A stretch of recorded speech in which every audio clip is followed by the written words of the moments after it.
Hey everyone, popping on to do the Skin Twin Concealer review. I absolutely love this concealer. There's a few reasons why, because it does not settle in my fine lines, and also there is knot grass within here that visibly firms and reduces the blotchiness or hyperpigmentation or even like dark circles. I love the knot grass in here because it just conditions underneath the eye and also adds ample support and coverage, so I just don't look as tired. So I'm going to show you a demonstration how to pull your face upwards using the Skin Twin Creamy Concealer.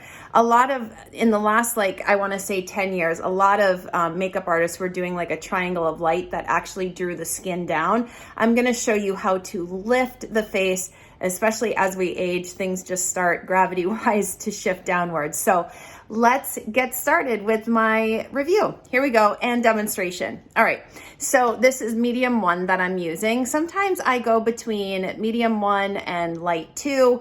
A lot in the summer, sometimes I grab medium a little bit higher on the scale just to see what, depending on the amount of sun that I've been getting and so forth, will determine the concealer that I use. But typically what I find is in the winter, I go 1 shade lighter, and in the summer, I go 1 shade darker. So just keep that in mind. Okay, so what I'm going to do is just apply right underneath my eye, and then I'm gonna start from here, which is just the corner of my eye, and draw up.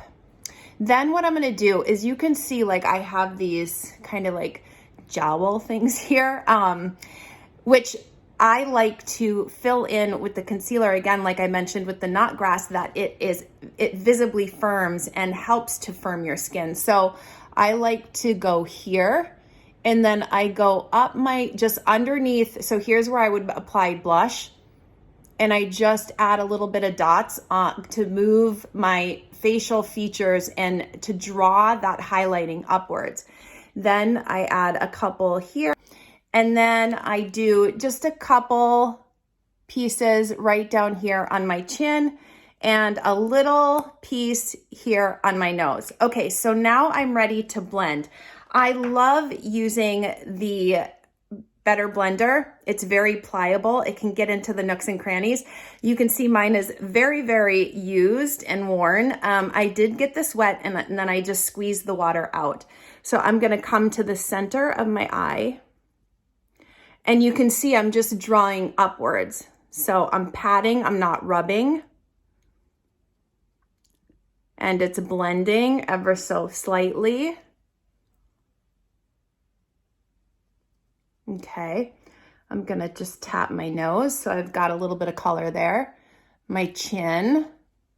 Okay, then I'm gonna come to just where my smile lines are. I know I called them my jowls earlier, but just my smile lines. And then I'm gonna pull, and I'm patting, I'm not dragging, I'm patting.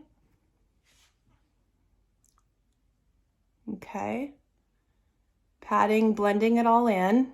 Doesn't take long. And then I'm just gonna pat and just take it up top a little bit. There we go. Okay, so I want you to see the difference. So you can see this side that has no concealer, right?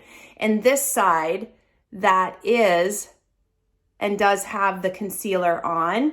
You can see, and you can just play with it. Just blend it to where you need it to. And you can see this side, just how it's pulling upward a little bit more, as opposed to this side, which is still beautiful, of course, but just it's just a little bit less highlighted, if that makes sense. So I love this concealer so much. I hope you found this helpful. And if you have any questions, just send me a message here below, or just reach out to me at angiebloom.com. Thanks, guys.